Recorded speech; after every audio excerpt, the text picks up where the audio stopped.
আল্লাহু লা ইলাহা ইল্লা হুয়াল হাইয়ুল কাইয়্যুম। পড়েন সবাই, আল্লাহু লা ইলাহা ইল্লা হুয়াল হাইয়ুল কাইয়্যুম। তিনি সদা জাগ্রত, তিনি চিরঞ্জীব। সুতরাং মহান শক্তি হক আল্লাহ পাক, তার হচ্ছে সব গোলাম। তুমি গোলাম হইয়া আর এক গোলামের কাছে হাত পাতো, সে তোমারে কিচ্ছু দিতে পারবে না। আমি দৃষ্টান্ত দিদি গিয়ে বলি, একজন ভিক্ষুক সে যদি আর একজন ভিক্ষুকের কাছে গিয়ে বলে, ভাই আমারে 10টা টাকা দাও, সে 10 টাকা পাবে কই? সারাদিন খয়রাত করে পাইছে মোটে 5 টাকা, তোমার তো 10 টাকা দিতে পারবে না। ও ভিক্ষুক, তুমিও ভিক্ষুক। সুতরাং গোটা বিশ্ববাসী হচ্ছে আল্লাহ পাকের কাছে ভিক্ষুক। সব বলি কি ভিক্ষুক। প্রধানমন্ত্রী হোক, প্রেসিডেন্ট হোক, প্রধান সেনাপতি হোক, আল্লাহ পাকের দরবারে এগুলি কিচ্ছুই না, গোলাম। এগুলি সব কি? গোলাম আর গোলাম। সুতরাং মাথার মতো করা যাবে না কারো সামনে। এই প্রকৃতি, এই নেচার শেখাচ্ছে একজন আছেন, সেটাকে বুঝতে হবে। বোঝার জন্য আল্লাহ কি দিয়েছেন? কি বোঝার জন্য আল্লাহ পাক মানুষকে ব্রেইন দিয়েছেন, বিবেক দিয়েছেন। শোনার জন্য কান দিয়েছে, দেখার জন্য চোখ দিয়েছে। আল্লাহ পাক বলছেন, লাহুম কুলুবুন লা ইয়াফকাহুনা বিহা ওয়া লাহুম আয়ুনুন লা ইউবসিরুনা বিহা ওয়া লাহুম আযানুন লা ইয়াসমাউনা বিহা উলাইকা কাল আনআম বাল হুম আযাল উলাইকা হুমুল গাফিলুন। আমি যাদেরকে কান দিয়েছিলাম, অলপ দিয়েছিলাম, বিবেক দিয়েছিলাম, বিবেক দিয়ে সব বুঝলো, কিন্তু আমারে বুঝলো না।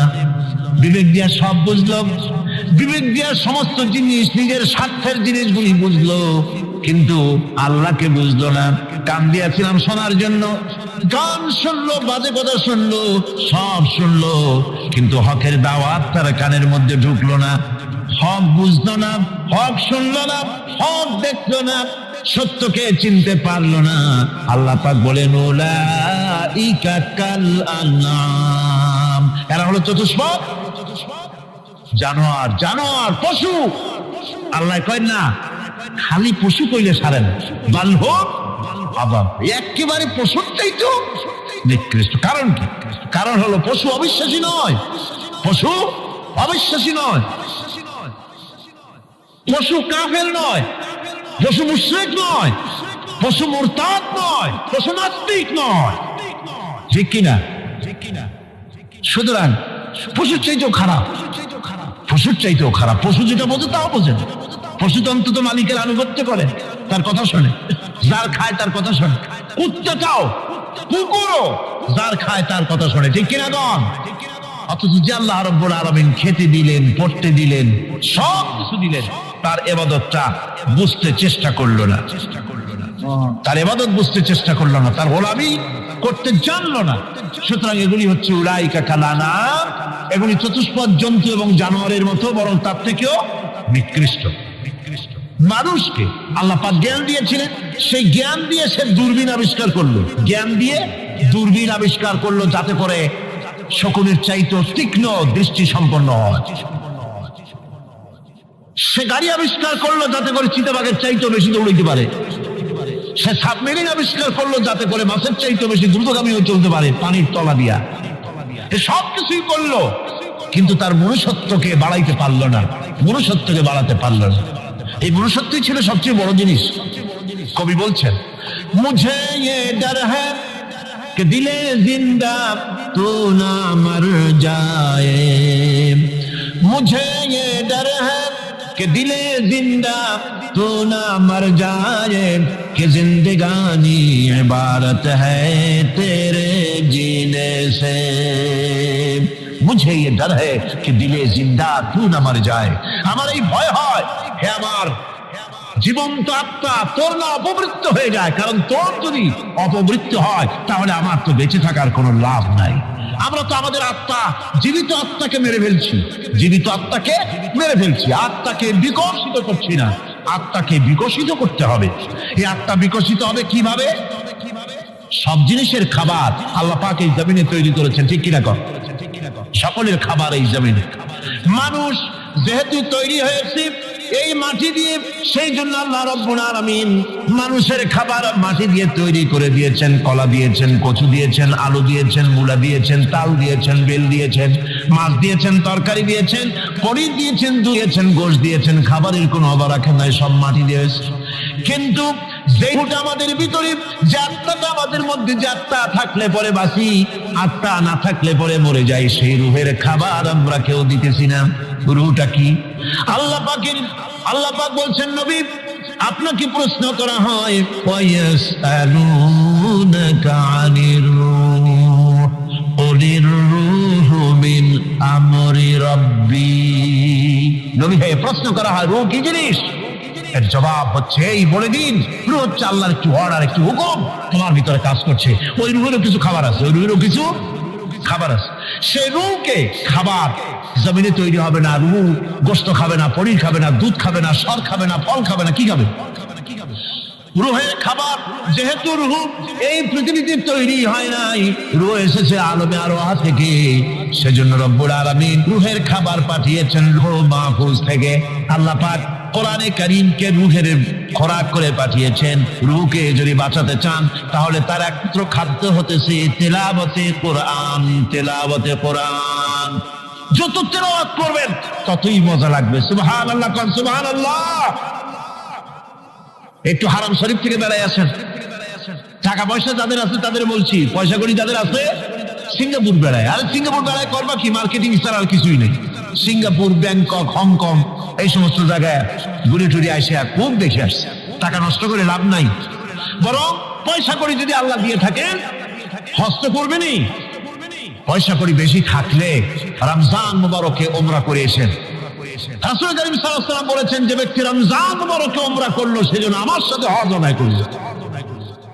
কেন বলি? এই জন্য বললাম, আল্লাহ পাক আমাকে কয়েকবার নসিব করেছেন। সেখানে যখন রমজান মুবারকে যখন তেলাওয়াত হতে থাকে তারাবিহের ভেতরে, মনে হচ্ছে যেন আকাশ থেকে ওই নাজিল হতেছে। মানুষের চোখের পানি, নাকের পানি একাকার হয়ে যায় হারাম শরীফের ভিতরে। সেখানে তো মোনাজাত সারা বছর মোনাজাত হয় না, মোনাজাত হয় রমজান মুবারকের বেতেরের নামাজের ভিতরে। বেতেরের নামাজের ভিতরে ইমাম সাহেব হাত তুলে মোনাজাত করেন। অন্তত 8 থেকে 10 লক্ষ মানুষ হজের মৌসুমের মতো কানতে কানতে পাগল হয়ে গেল। কোরআন কি মজা! কোরআন হচ্ছে রুহের খাবার। আমরা তো রুহের খাওয়াই না।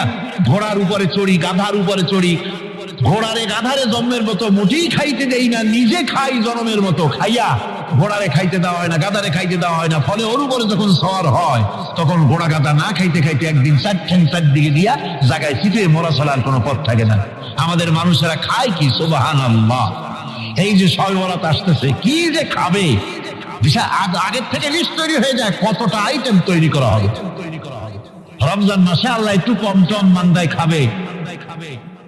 একটা রমজান মাস আল্লাহ দিলেন, সেই রোজার মাসে যে সারাদিন খায় না, এটাকে উসুল করে ইফতারের সময় সে যে কত খাবার, চোখ সালাবড়া হয়ে যাবে দেখুন। পেঁয়াজি, বেগুনি, হালিম, শরবত, তরমুজ, বেল, কলা, কচু, নাকি খাইতে খাইতে মাগরিবের রক্ত শেষ। কয় ভাই নামাজটা কোন রকম পড়ে আসি, তারপরে খাবো না। আবার গেল নামাজ পড়তে, আবার এসে খাইলো, খাইয়া তারপরে আবার ভাত খাইলো। কেমনি যে খায় আল্লাহই জানে, গলায় আঙ্গুল দিলে পাওয়া যায়। এরকম খাইয়া তারপরে তারাবি পড়তে দাঁড়ায়। ওরা জনমের মতো খাইলে পরে তো অলস হবে শরীর। তারাবি পড়তে দাঁড়াইছে, লম্বা কেরাত হচ্ছে, উনি রুকুতে আছে, ইমাম সেজদায় চলে গেছে, ওনার খবর নেই। অথবা উনি সেজদায় পড়ে আছেন, ইমাম কোথায় উঠে গেছে তার খবর নেই। সুবহানাল্লাহ। সুতরাং নিজে খাইয়া ফ্যাক্টরে দুম্বার মতো সাইজ বানায় কোনো লাভ নাই। পেট বড় বানাবেন না, সিনা বড় বানান। সিনা বড় বানান, সিনার ভিতরে কোরআন ধারণ করেন, মজা পাবেন। এই আল্লাহ রাব্বুল আলামিন এত বড় নিয়ামত, এই কোরআন এর থেকে বড় নিয়ামত পৃথিবীতে আর নাই। শ্রেষ্ঠ নিয়ামত, এর থেকে বড় নিয়ামত আছে ভাই? এই শ্রেষ্ঠ নিয়ামতকে পড়তে শিখুন, বুঝতে শিখুন, হেদায়েতের সবের মধ্যে আছে। সুতরাং আল্লাহ রাব্বুল আলামিন মনুষ্যত্বকে, আত্মাকে বিকাশ করার জন্য কোরআনে কারীম দিয়েছিলেন। মানুষ এই জ্ঞান দিয়ে আবিষ্কারের পিছনে চলে গেল। হ্যাঁ, আবিষ্কার দরকার আছে, মোটেই আমি এটাকে অস্বীকার করি না, সব দরকার, কিন্তু সেই সাথে আল্লাহ পাকের সাথে যে সম্পর্কটা থাকা দরকার ছিল, সেই সম্পর্ক থেকে মানুষ নিজেকে বিচ্ছিন্ন করছে।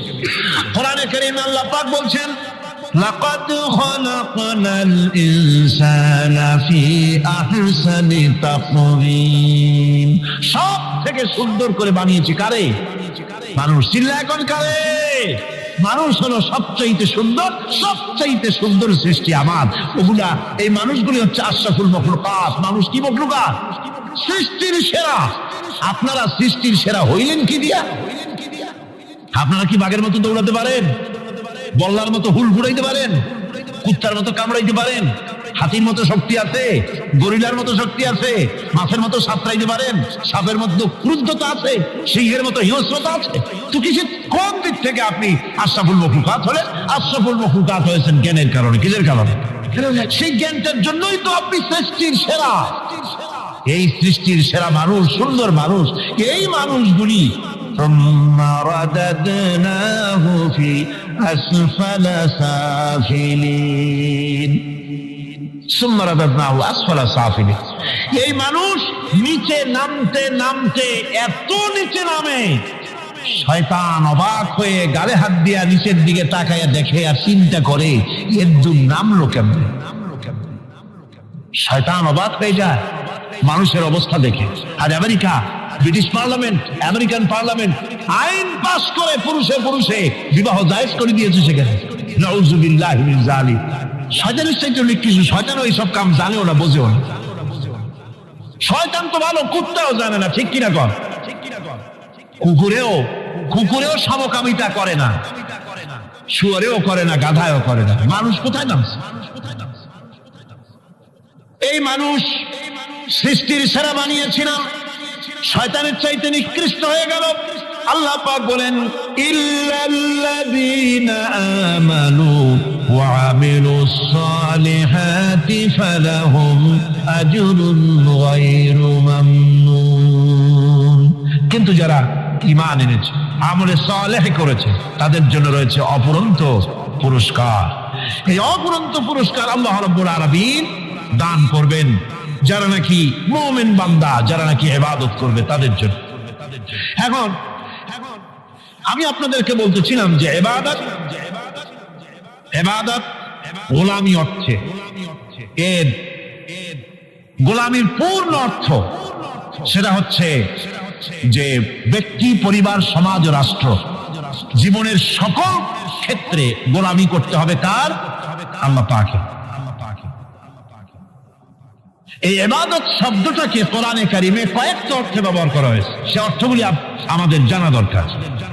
যেমন ইবাদত এবং দাসত্ব অর্থে আল্লাহ পাক বলছেন, সুম্মা আরসালনা মূসা ওয়া আখাহু হারুনা বিআয়াতিনা ওয়া সুলতানিম মুবিন। অতঃপর মূসা এবং তার ভাই হারুনকে আমার নিদর্শন দিয়ে তাদেরকে সুস্পষ্ট রূপে প্রমাণ সহ ফেরাউন এবং তার সভাসদের কাছে আমি পাঠিয়ে দিলাম। তারা যখন তাদের কাছে গিয়ে দ্বীনের দাওয়াত দিল, তখন তারা কি বলল? ফাকালু আনুমিনু লিবাশারাইনি মিসলিনা ওয়া কওমুহুমা লানা আবিদুন। আমি যখন তাদেরকে পাঠালাম, তারা যখন দ্বীনের দাওয়াত দিলেন, ইবাদতের দাওয়াত দিলেন, তখন তারা বলল, আমরা কি এমন আমাদেরই মতো দুজন মানুষের আনুগত্য করব? এখানে আবেদন অর্থাৎ দাসত্ব, আমরা কি তার দাসত্ব করব?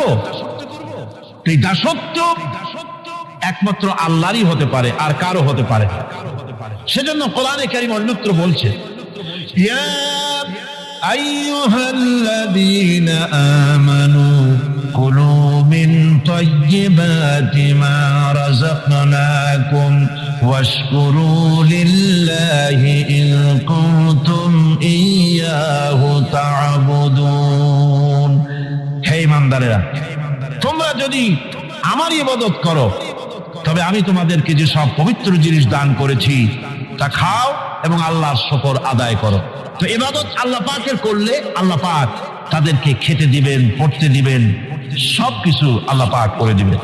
তো আল্লাহ পাকের ইবাদত করতে হবে, আল্লাহ পাকের উপর ঈমান আনতে হবে, আর তাগুতকে অস্বীকার করতে হবে। অন্য আরেকটি আয়াতে কথাটা এভাবে এসেছে, فمن يكفر بالطاغوت ويؤمن بالله فقد استمسك بالعروة الوثقى لا انفصام لها والله سميع عليم।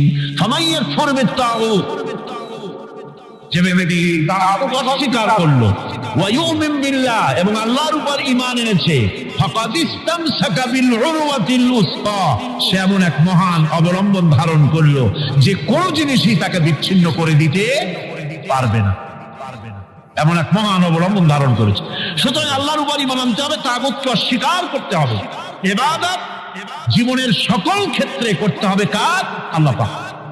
কোরআনে কারীম বলছে, এর আগে আমি প্রথমে শুনিয়েছি, সমস্ত নবীরা আম্বিয়া আলাইহিস সালাম তারা তার নিজের জাতিকে গোলামির জন্য দাওয়াত দিয়েছেন। আল্লাহ পাকের বলেছেন আমার জাতি, একমাত্র নবী মুহাম্মদ রাসূলুল্লাহ সাল্লাল্লাহু আলাইহি ওয়াসাল্লাম আমার জাতি তিনি বলেন নাই, তাকে দিয়ে আল্লাহ পাক বলেছেন, ইয়া আইয়ুহান নাসু উবুদু রাব্বাকুমুল্লাযী খালাকাকুম والذين من قبلكم لعلكم تتقون يا أيها الناس اعبدوا ربكم الذي خلقكم ربكم اعبدوا ربكم أي أطيعوا ربكم গোলামি করো, আনুগত্য করো, দাসত্ব করো তোমার সেই প্রভুর, সেই রবের যিনি তোমাকে সৃষ্টি করেছেন, তার আনুগত্য জীবনের সব ক্ষেত্রে করো। এক জায়গায় করলে হবে না, সব জায়গায় করলে হবে। জীবনের সমস্ত কাজটাই হলো ইবাদত হবে যদি মুসলমান আল্লাহর হুকুম মাফিক তার জীবনকে পরিচালনা করে। আপনার চোখের চাহনিটাও ইবাদত হবে। সুবহানাল্লাহ কর। এই চোখ দিয়ে গুনাহ কামাই করা যাবে, আবার এই চোখ দিয়ে সব কামাই করা যাবে। যদি কোনো সন্তান তার মা বাবার দিকে ভক্তির নজরে, মোহাব্বতের নজরে যদি তাকায়, নবীজি বলেছেন একটা কবুল নফল হজের সওয়াব আমলনামায় লেখা যাবে। সাহাবীরা প্রশ্ন করেছেন, যদি কেউ 100 বার তাকায় তো কি হবে? নবীজি বলেছেন, আল্লাহ রাব্বুল আলামিনের নিয়ামতের ভান্ডার অফুরন্ত নিয়ামতের, সেখানে কোনো অভাব নাই। যদি কোনো বান্দা যদি তার মা বাপের দিকে দৈনিক 100 বার তাকায় তো ওই বান্দার আমলনামায় 100 কবুল নফল হজের সওয়াব লেখা যাবে। তাহলে দেখা গেল চোখের চাহনি আপনার ইবাদত, আপনার ঘুম ইবাদত, আপনার চাকরি ইবাদত, আপনার ব্যবসা বাণিজ্য ইবাদত। তার মানে হলো আল্লাহর গোলামি, আল্লাহর হুকুম অনুযায়ী কাজ করার নামই হচ্ছে ইবাদত। ইয়াকা নাবুদু ওয়া ইয়াকা নাস্তাঈন, পড়েন সবাই, ইয়াকা নাবুদু ওয়া ইয়াকা নাস্তাঈন। আল্লাহ তাআলা একমাত্র তোমার গোলামি করি, তোমারই আনুগত্য করি, তুমি ছাড়া কারো গোলামি করি না, তুমি ছাড়া কারো গোলামি করি না। এখন দোকানদার নামাজের মধ্যে পড়লো ইয়াকা নাবুদু, ইয়াকা নাবুদু, নাবুদু শব্দটা হচ্ছে মুজারের সিগায় যায়, এর মধ্যে দুইটা কাল পাওয়া যায়, বর্তমান আর ভবিষ্যৎ, দুটি কাল পাওয়া যায়। নাবুদু, নাবুদু এই শব্দ দিয়ে বোঝানো হচ্ছে কি, আল্লাহ পাক এই নামাজের ভিতরে যেমন তোমার হুকুম পালন করে নামাজ আদায় করছি, যেমন নামাজের ভিতরে কিছু খাওয়া যায় না, বাইরে খাওয়া জায়েজ ছিল, নামাজ পড়ছি বলে খানাটা আমার জন্য হারাম হয়ে গেছে। কথা বলা জায়েজ ছিল, নামাজের ভিতরে কথা বলা হারাম করে দিলাম। ইদিগুদিক তাকানো জায়েজ ছিল, নামাজের ভিতরে ইদিগুদিক তাকানো বন্ধ করে দিলাম।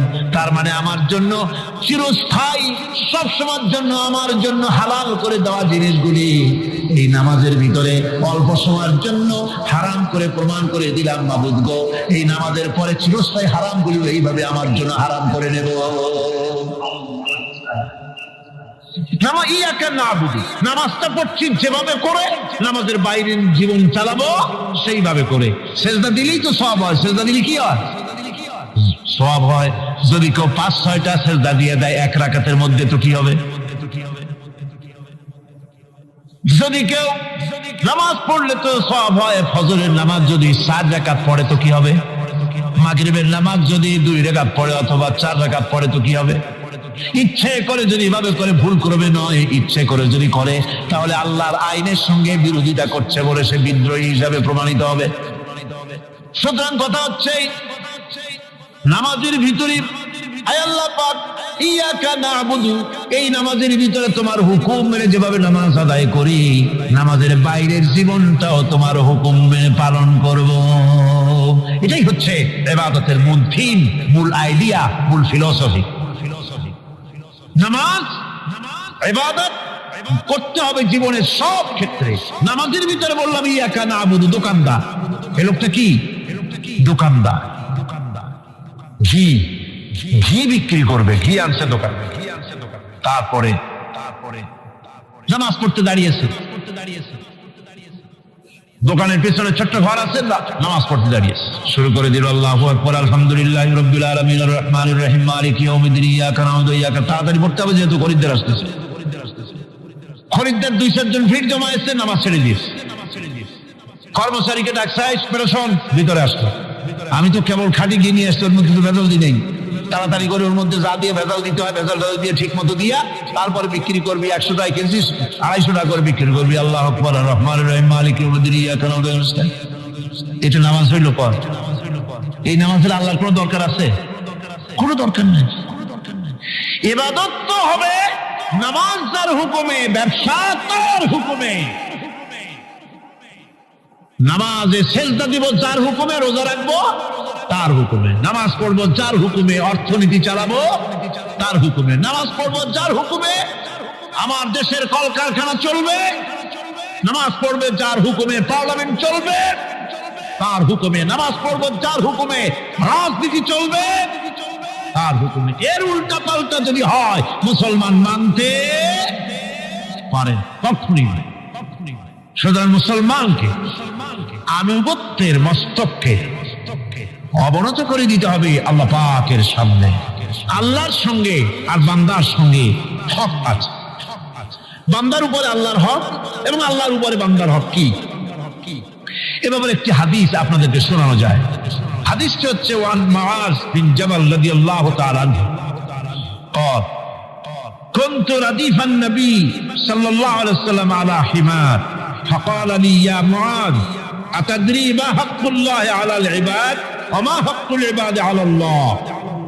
হযরত মুআজ বিন জাবাল রাদিয়াল্লাহু তাআলা আনহু বলেন যে আমি রাসূল করিম সাল্লাল্লাহু আলাইহি ওয়াসাল্লামের পেছনে তার গাধায় সওয়ার ছিলাম।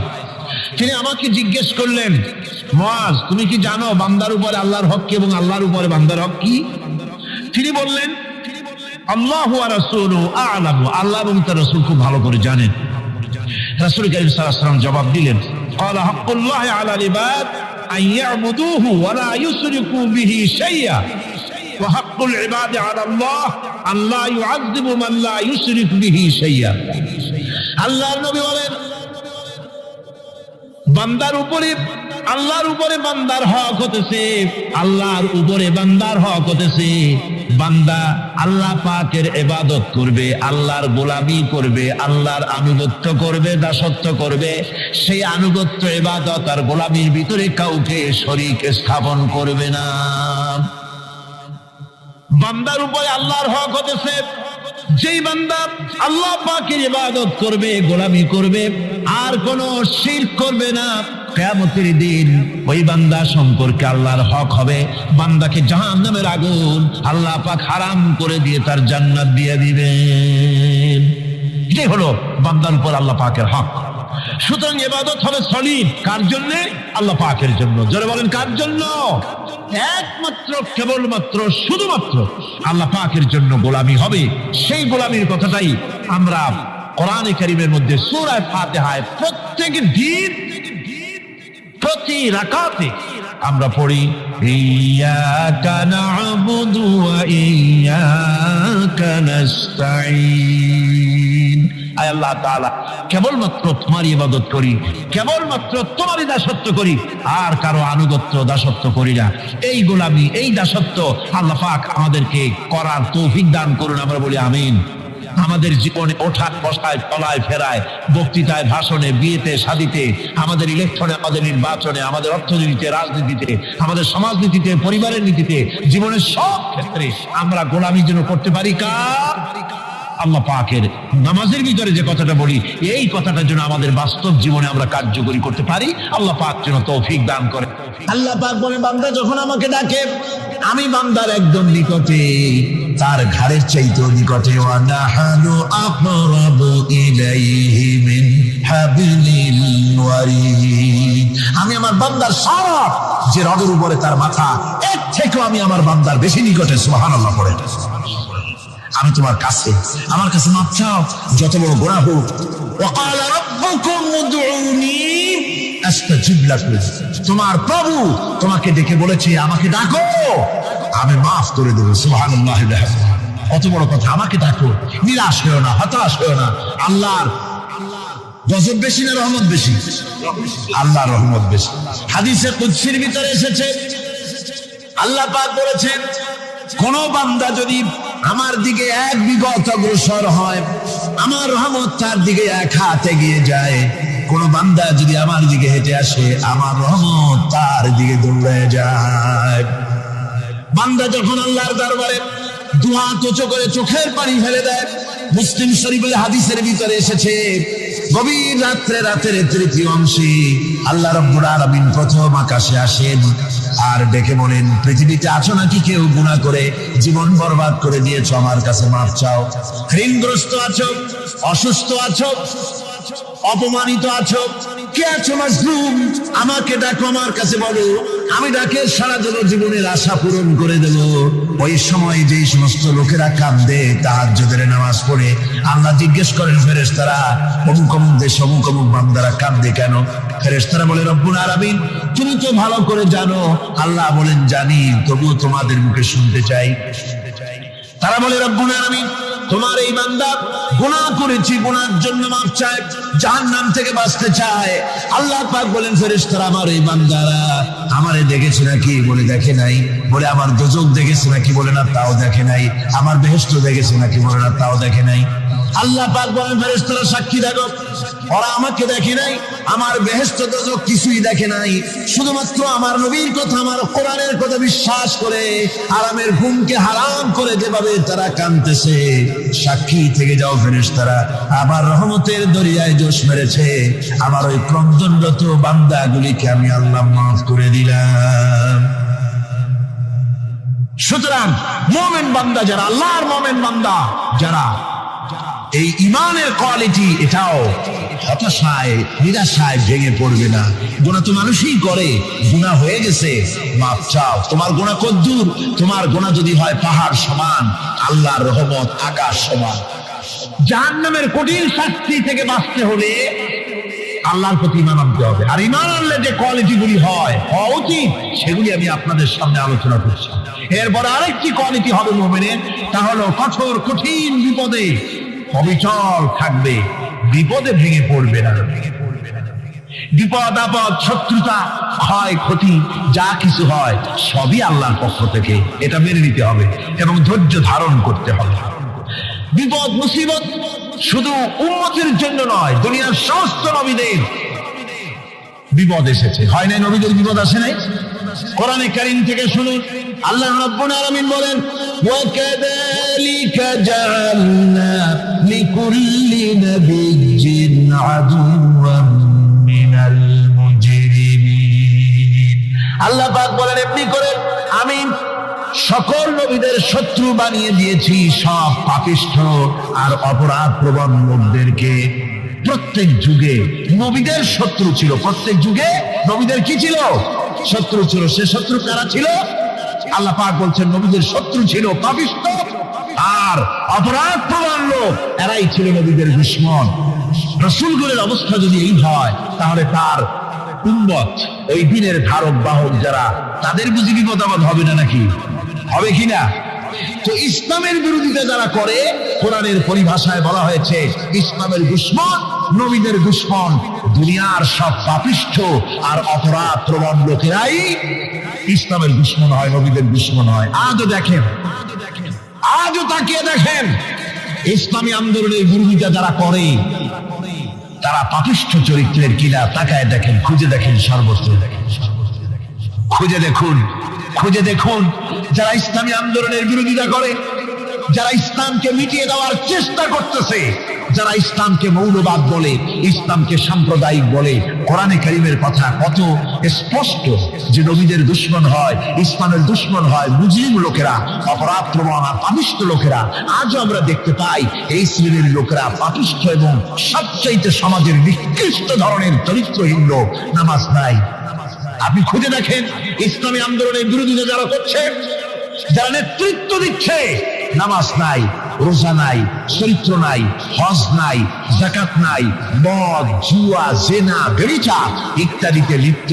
চেহারা দেখলে ছেলেপেলেরা 2 গ্লাস পানি খায় ভরসা যায়। কথা ঠিক কিনা কর? এই হলো অবস্থা। মারে কেন? মুমিনদেরকে, পয়গম্বরদেরকে, সাহাবীদেরকে এবং ঈমানদারদেরকে মারে কেন?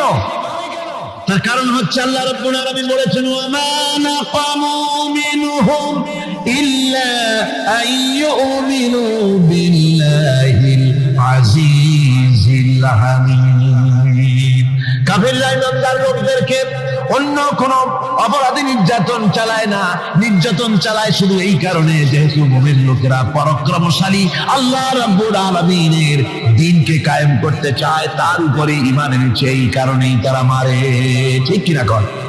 যুগে যুগে নবীদের উপরে, সাহাবীদের উপরে যে অত্যাচার হয়েছে, সে অত্যাচার এই কারণেই হয়েছে, অন্য কোনো কারণে নয়। এই কঠিন বিপদে অবিচলতা এবং ধৈর্যের দৃষ্টান্ত নবীগণ পেশ করেছেন পৃথিবীর বুকে। আমরা দেখেছি ইব্রাহিম আলাইহিস সালামকে আগুনে ফেলানো হয়েছে, আছে না কোরআন শরীফে? আমি কিন্তু গল্প করতেছি না, সব কোরআনের কথা। কিসের কথা? ইব্রাহিম আলাইহিস সালামকে আগুনে ফেলানো হচ্ছে। অপরাধ কি? অপরাধ হচ্ছে হযরত ইব্রাহিম আলাইহিস সালাম দাওয়াত দিয়েছেন, লা ইলাহা ইল্লাল্লাহ। জোরে পড়েন, লা ইলাহা ইল্লাল্লাহ, লা ইলাহা, লা ইলাহা ইল্লাল্লাহ মুহাম্মাদুর রাসূলুল্লাহ। হযরত ইব্রাহিম আলাইহিস সালাম দ্বীনের দাওয়াত দিয়েছেন, এক আল্লাহর দাওয়াত দিয়েছেন, ঈমানের দাওয়াত দিয়েছেন। আর কোন অপরাধ ছিল না। নমরুদ সহ্য করতে পারলো না। কোরআনে কারীমের মধ্যে সব কথাগুলি আল্লাহ পাক এই জন্য বিধৃত করেছেন, এই জন্য কোরআনে কারীমের মধ্যে সব কথা উঠায় দিয়েছেন, যাতে করে মুমিনেরা বিপদ আসলে পরে যেন ঘাবড়ে না যায়। ইব্রাহিম আলাইহিস সালামকে আগুনে ফেলানো হচ্ছে। ফেরেশতা বলছে, ইব্রাহিম তোমারে আগুনে ফেলায় দেওয়া হতেছে, আমার কাছে সাহায্য চাও, আমার কাছে ক্ষমতা আছে, আগুনগুলো উঠে নমরুদের বংশ জ্বালায় দেব। হযরত ইব্রাহিম ফেরেশতার কাছে সাহায্য চাইছিলেন নাকি? তিনি বললেন, ফেরেশতা তোমার কাছে সাহায্য কেন চাইব? আমি তো এমন কোন অন্ধ আল্লাহর ইবাদত করি না যেই অন্ধ স্রষ্টা তার গোলামের দুঃখ দুর্দশা না দেখেন। আমি তোমার কাছে সাহায্য চাইব না। হযরত ইব্রাহিম আলাইহিস সালাম পাশ করলেন। কি বলেন, পাশ করছেন না? ঈমানের পরীক্ষায় পাশ। আগুনের মধ্যে হযরত ইব্রাহিমকে যখন ফেলানো হচ্ছে, রব্বুল আলামিন আগুনের গতি প্রবেশ করে দিলেন, ইয়া নারু কুনি বারদাও ওয়া সালামান আলা ইব্রাহিম। আগুন আমার ইব্রাহিমের জন্য শান্তিদায়ক, ঠান্ডা হয়ে যা। এখন কি আর আগুনের বাপের ক্ষমতা আছে ইব্রাহিমকে পোড়ানো? আর ক্ষমতা নাই। আমার বন্ধুগণ, ইব্রাহিম আগুনের ভিতরে আরামে বসে আছেন, আর ওদিকে নমরুদ বসে বসে দেখতেছে দূর থেকে। ইব্রাহিম তো জ্বলে না, গায়ের মধ্যে আগুন জ্বলে গেল। ডাক দিয়ে কয়, আগুন তোর হলো কি? কেন জ্বালাইতে পারিস না আমার দুশমন রে? হলোটা কি তোর? তোর কি জ্বালানো শক্তি বন্ধ হয়ে গেল নাকি? আগুনের ভিতর থেকে জবাব এলো, নমরুদ রে আমার ভিতরে জ্বালানোর শক্তি আছে কি নাই যদি প্রমাণ করতে চাও, টেস্ট করতে চাও, তুই নিজে আয়, তোরে শুদ্ধ তামাম দুনিয়া জ্বালাই দিতে পারি, ইব্রাহিমের এক গাছা পশম জ্বালাই দিতে পারি না। তার কারণ হচ্ছে আমি হচ্ছি মাখলুক, আল্লাহ হচ্ছেন খালিক। আল্লাহ আমাকে বলেছেন না জ্বালাতে, তুমি 1000 বার বললেও আমি ইব্রাহিমকে জ্বালাইতে পারবো না। কোরআনে কারিমে ঘটনা বলে মুমিনদেরকে সাহস দেওয়া হচ্ছে, মুমিনেরা দ্বীনের কাজ করতে গিয়ে বিপদ আবাজ আসবে, ঈমানের দাবি হলো বিপদ আসবে, আর বিপদ আসলে ঘাবড়ায় যেও না, মুসিবতে পড়ে চিন্তায় পেরেশানে হয়রান হয়ে যেও না। বিশ্বকবি আল্লামা ইকবাল কি সুন্দর করে বলেছেন, আজ ভি হো জু বিরাহিম কা ইমা पैदा आग कर सकती है एक अंदाज गुलिस्तां पैदा। ইব্রাহিমের ঈমান যদি আজিও কোথাও হয় বিদ্যমান, করতে পারেন অগ্নিকুণ্ডে খুবসুরত এক গুলিস্তান। আজও যদি আগুনের ভিতরে কোন নমরুদ কোন ইব্রাহিমকে যদি ফেলে দেয়, আল্লাহ রাব্বুল আলামিন আজও আগুনকে ফুলের বাগান বানায়া দিবেন। সুবহানাল্লাহ। ভয় পাওয়ার কারণ নাই, চিন্তা করার কোনো কারণ নাই। আমার বন্ধুগণ, হযরতে হুদ আলাইহিস সালামকে যখন সমাজের লোকেরা, রাষ্ট্রের লোকেরা ঘিরে ফেলে দিল, সমাজ শক্তি, রাষ্ট্র শক্তি যখন তাকে ঘিরে ফেলে দিল, ষড়যন্ত্রের পাহাড় তুলে দিল, তারে মেরে ফেলে দিবে, হযরত হুদ দেশ থেকে তা পালায় গেলেন না, ভয় পেলেন না। হযরতে হুদ আলাইহিস সালাম বললেন, কোরআনে কারীমে হযরত হুদের কথা কোট করা হলো, ফাকিদুনি জামিআন সুম্মা লা তুনজিরুন। সম্মিলিতভাবে ষড়যন্ত্র করো আমার বিরুদ্ধে, সবাই মিলে ষড়যন্ত্র করো, সুম্মা লা তুনজিরুন, আর আমাকে এতটুকু অবকাশ তোমরা দিও না। ইন্নী তাওয়াক্কালতু আলাল্লাহি রাব্বি ওয়া রাব্বিকুম, আমি ভরসা করেছি সেই আল্লাহর উপরে যার কুদরতি হাতের ভেতরে, যিনি আমাদের রব তোমাদেরও রব, আর যার কুদরতি হাতের ভিতরে তামাম পৃথিবীর জানগুলি যার হাতে, সে আল্লাহর উপরে ভরসা করেছি। ষড়যন্ত্র যদ্দূর আছে করতে থাকো, আমি ষড়যন্ত্র পরোয়া করি না। সুবহানাল্লাহ। এটাই হলো মুমিনের কোয়ালিটি। শুধু ঈমান, লা ইলাহা ইল্লাল্লাহু মুহাম্মাদুর রাসূলুল্লাহ, গরুর গোশত খাই, আর রবিউল মাস আসতে পরে ইয়া নবী সালাম আলাইকা, ইয়া রাসূল সালাম আলাইকা, তারপরে গরম গরম জিলাপি আর রসগোল্লা খাইলাম খুব বেশি করিয়া, এর নাম মুমিন নয়। মুমিন হচ্ছে তার চলায় ফেরায় ওঠায় বসায় সাহসিকতার এক আন্দাজ তৈরি হবে সে। আমার ভাইয়েরা, বিপদে অবিচলতা আমাদেরকে পয়গম্বরেরা শিক্ষা দান করেছেন। আমরা দেখতে পেয়েছি বিশ্বনবী জনাবে মুহাম্মদুর রাসূলুল্লাহ সাল্লাল্লাহু আলাইহি ওয়াসাল্লাম হিজরতের রাত, কাফেররা চতুর্দিকে দাঁড়ানো, হযরত জিবরাইল এসে বলেন, ইয়া রাসূলুল্লাহ, হে কাফেররা চতুর্দিকে ঘিরে দাঁড়িয়েছে, গভীর রাত, এখন হাতে তাদের তরবারি, সকাল হলে পরেই তারা আপনাকে মেরে ফেলে দেবে, তাড়াতাড়ি ওঠেন, মদিনার দিকে চলে যান। আল্লাহ নবী ঘুমের থেকে জেগে হযরত আলীকে ডেকে বলেন, আলী, আল্লাহ অর্ডার করেছেন আমি মদিনায় চললাম, আমার বিছানার পরে আমার চাদর গায়ে দিয়ে শুয়ে থাকো। হযরত আলী বলেন, আল্লাহর হাবিব, আপনার চাদর গায়ে দিয়ে ঘুমিয়ে থাকবো, সকালবেলায় কাফির বেঈমানেরা আপনার বিছানার পরে আপনার চাদর গায়ে দেওয়া অবস্থায় আমি আলীকে তারা মুহাম্মদ মনে করবে, আর আমি আলীকে নবী মনে করে তারা তাদের তরবারি দিয়া কেটে কেটে টুকরা টুকরা করে আবার বিদায় করে দেবে দুনিয়া থেকে। এতটুকুনো পরোয়া করি না, বরং আমার দিলের মধ্যে এটাই তৃপ্তি থাকবে যে আমি আলীর জীবনের বিনিময় আল্লাহর হাবিব দুনিয়ায় বেঁচে আছে। যে ব্যক্তি বিদ্রোহ করেছে এবং দুনিয়ার জীবনকে অগ্রাধিকার দিয়েছে, তার জায়গা হচ্ছে জাহান্নাম। জোরে বলেন নাউজুবিল্লাহ। যে ব্যক্তি আল্লাহর সঙ্গে বিদ্রোহ করেছে আর পরকালের জন্য পাথর জোগাড় করে নাই, দুনিয়াকে অগ্রাধিকার দিল, পরকালকে ভুলে গেল, তার জায়গা হলো জাহান্নাম। وَأَمَّا مَنْ خَافَ مَقَامَ رَبِّهِ وَنَهَى النَّفْسَ عَنِ الْهَوَى فَإِنَّ الْجَنَّةَ هِيَ الْمَأْوَى। আর যে ব্যক্তি আপন প্রভুর সামনে উপস্থিত হকে ভয় করেছে এবং আপন প্রবৃত্তিকে লালসা মুক্ত করেছে, লালসার হাত থেকে রক্ষা করেছে। আল্লাহ রাব্বুল আলামিন কিয়ামতের দিন তার জন্য রেখে দিয়েছেন জান্নাত। তার জন্য কোন জায়গা? আমাদেরকে পরকাল ভিত্তিক জীবন যাপন যদি করি তাহলে কবরের জবাবগুলি খুব আসান হবে। আর যদি পরকাল ভিত্তিক জীবন যাপন না হয়, কবরটা মুসিবত হয়ে যাবে। হযরত ওসমান রাদিয়াল্লাহু তাআলা আনহু কবরের কাছে গিয়ে খুব কাঁদতেন।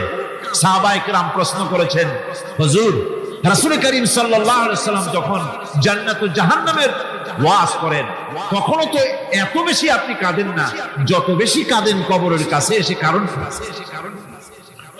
হযরত ওসমান রাদিয়াল্লাহু তাআলা আনহু বলতেন, আমার সাথীরা, আমি আমার হাবিবের কাছে, আল্লাহ রাব্বুল আলামিনের রাসূলের কাছে আমি শুনেছি এই কবরটাই হলো প্রথম স্টেশন, এই কবরটাই হলো প্রথম ইমিগ্রেশন কাউন্টার। এই জায়গায় যদি কেউ ধরা পড়ে যায়, কারো যদি চার্জশিট হয়ে যায়, সব জায়গায় ধরা পড়ে যাবে। হাসরে মিজানে সিরাতে কোনো জায়গায় নাজাত পাবে না। আর এই কবরটা যদি কেউ মুক্তি পেয়ে যায়, মিজান সিরাত হাসর সব জায়গা থেকে আল্লাহ তারে ভালোভাবে পার করে দিবেন। এটা হলো আসল জায়গা, মারাত্মক জায়গা, খুব মারাত্মক জায়গা। আমি এটাকে ইমিগ্রেশন কাউন্টার বলেছি আমার ভাষা। ইমিগ্রেশন কাউন্টার যারা বিদেশ ভ্রমণ করেছেন তারা জানেন। লন্ডন যাবেন, আমেরিকা যাবেন, সৌদি আরব যাবেন, যে কোনো বিদেশে যাবেন, গেলেই পাসপোর্ট তারা দেখবে। পাসপোর্টে আপনার ন্যাশনালিটি কোনটা সেটাই তারা জানতে চাইবে। আপনি কোন দল করেন এটা তারা জানতে চাইবে না। আপনি কোন ভাষায় কথা বলেন তাও তাদের জানার দরকার নেই। প্রথমেই তারা আপনার ন্যাশনালিটি দেখবে, আপনার আইডেন্টিটি কি তারা জানতে চাইবে। তারপরে যদি স্যাটিসফ্যাক্টরি হয় আপনাকে ভিসা দিয়ে ভেতরে ঢোকবার ব্যবস্থা করে দেবে। আর যদি তারা স্যাটিসফাইড না হয় তাহলে আপনাকে মেহমানখানায় ঢুকানো হবে গ্রেফতার করে। কবর হচ্ছে এ ধরনের একটি ইমিগ্রেশন কাউন্টার। কবরের ভিতরে মানুষ যখনই রাখা হবে সঙ্গে সঙ্গে দুজন ফেরেশতা আসবে।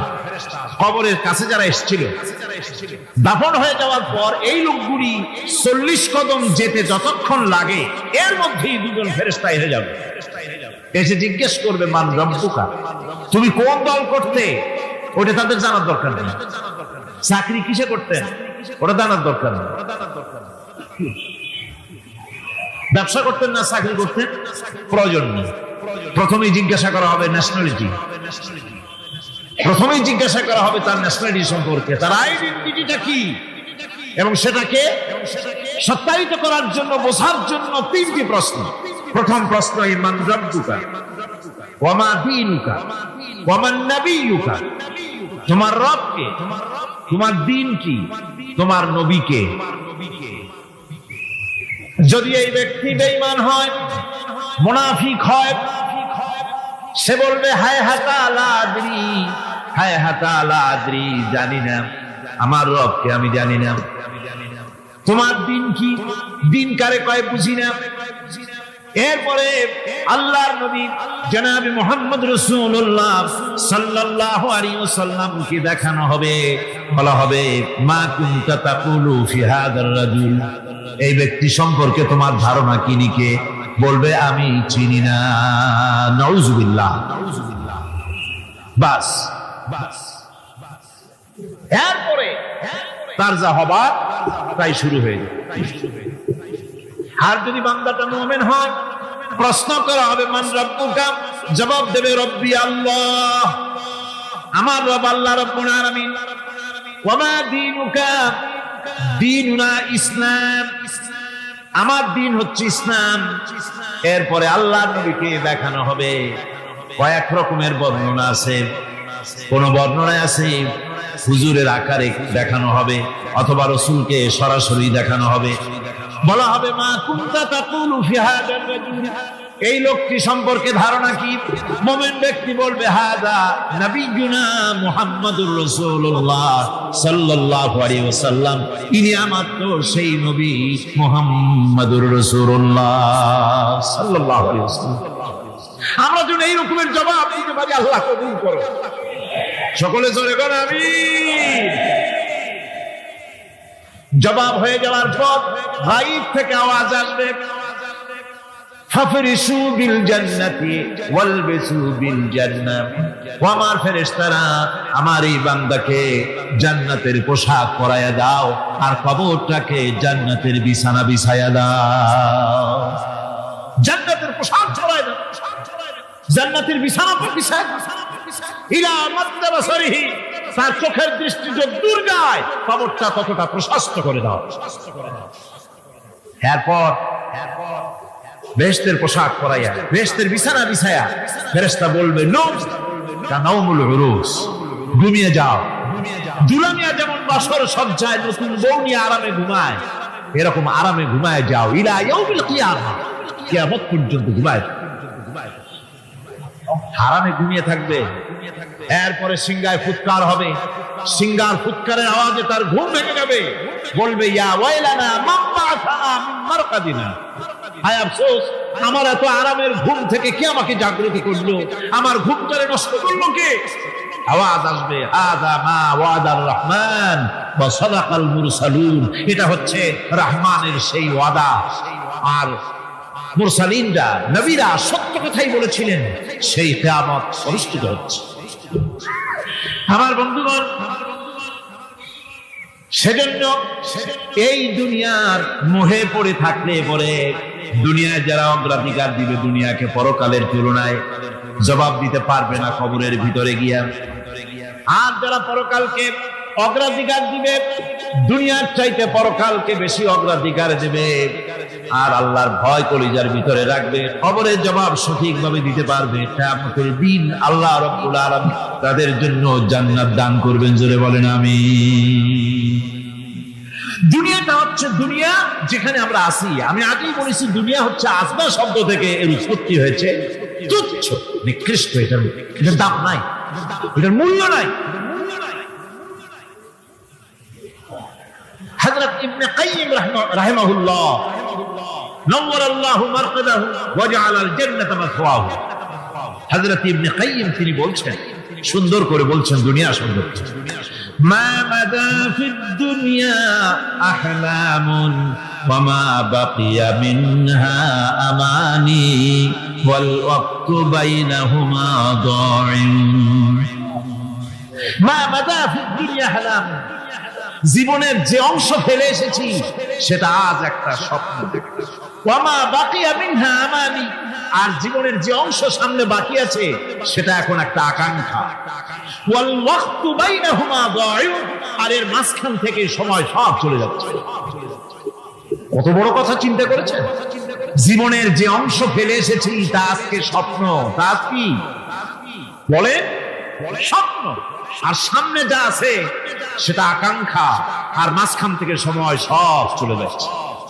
এরপরে তিনি বলছেন, ওয়ামান ইয়াসহাবিদ দুনিয়া ইয়াকুন মিসলা কাবিদিন আলাল মাই খালাতুহু ফুরুজুল আসাবিঈ।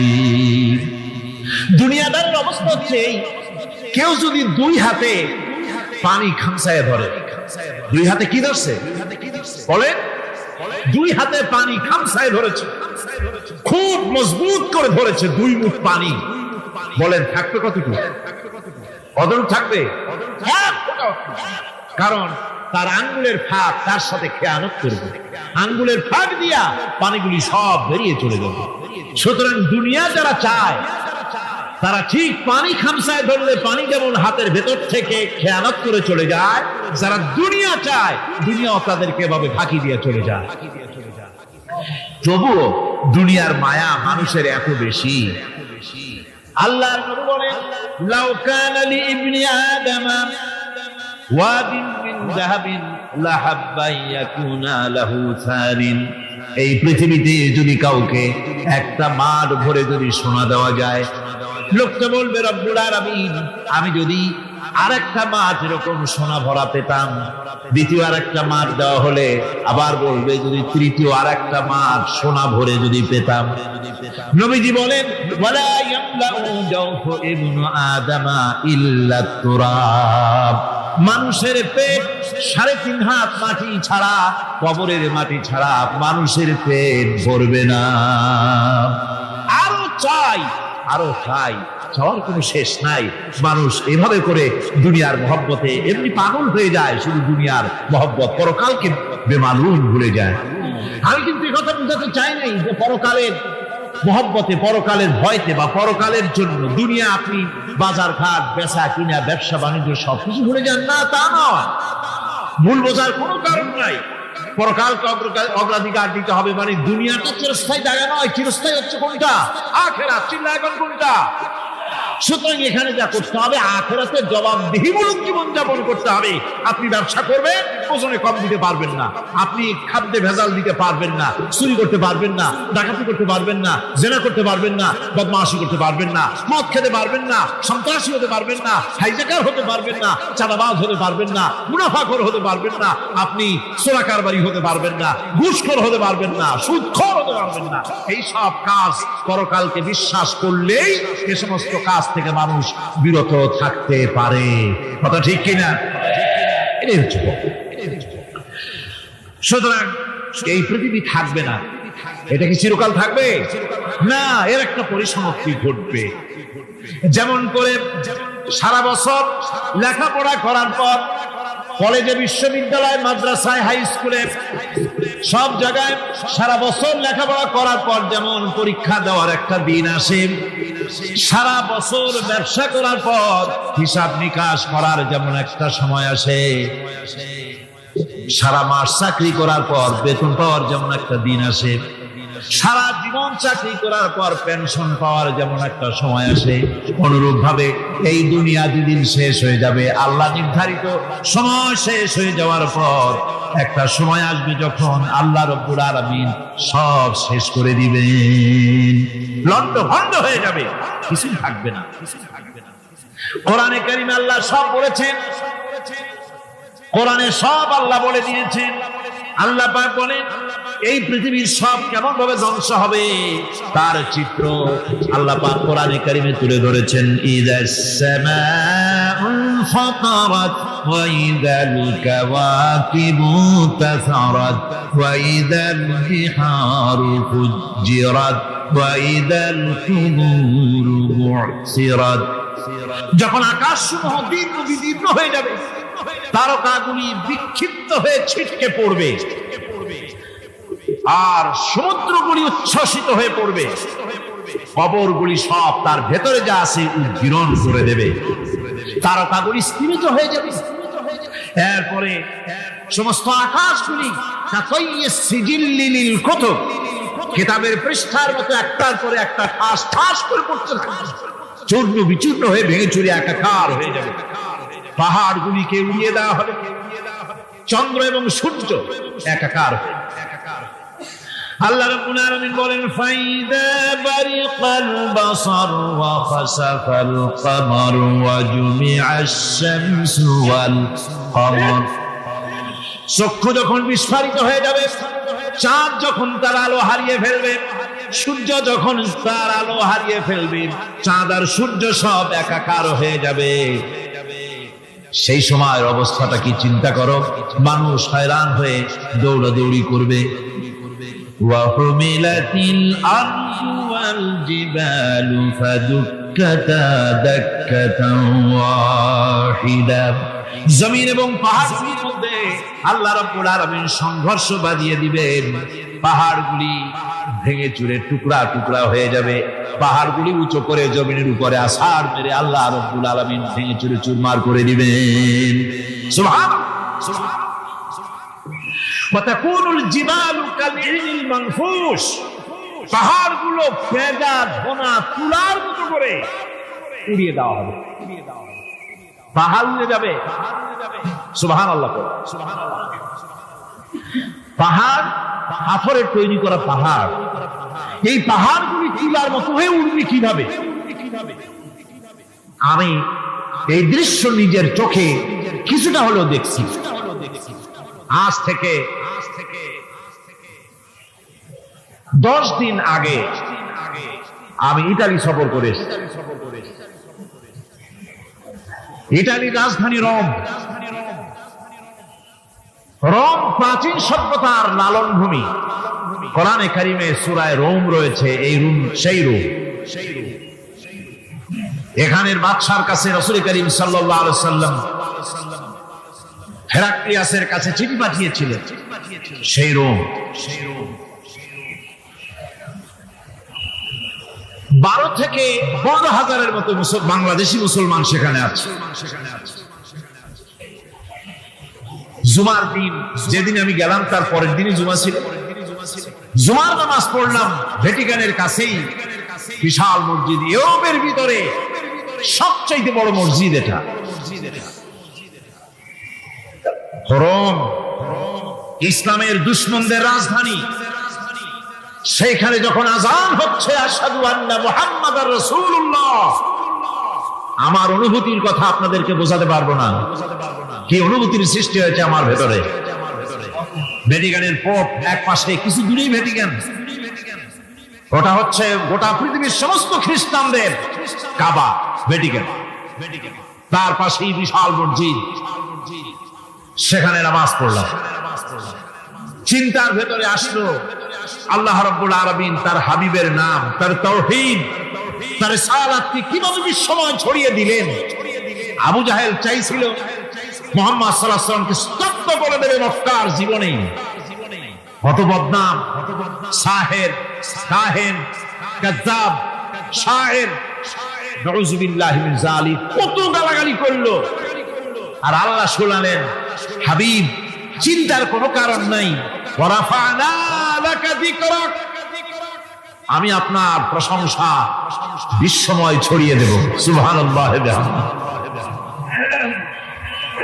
রোম প্রোগ্রাম শেষ করে আমাকে তারা নিয়ে গেল, যেটা আমি বলছি সফর কাহিনী শোনাবার সময়টা না, যেহেতু এর সঙ্গে প্রাসঙ্গিক সেজন্য বলছি। পাহাড় কেমনে তুলার মতো হয়ে উঠবে তার নজির দেখেছি।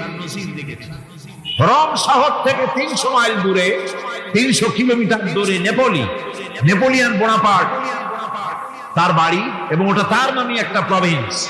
ভূমধ্য সাগরের পারে ভিসুভিয়াস, পৃথিবীর সবচেয়ে বড় আগ্নেয়গিরি, সেটা দেখাতে নিয়ে যাওয়া হলো আমাকে। যে পাহাড়টা পৃথিবীর মাটি থেকে তার চূড়া হচ্ছে 3 মাইল উঁচু, এর 2 মাইল গাড়িতে করে ঘুরে ঘুরে যাওয়া যায়, এরপর আর গাড়িতে যাওয়া যায় না, বাকিটুকু যেতে হবে হেঁটে হেঁটে।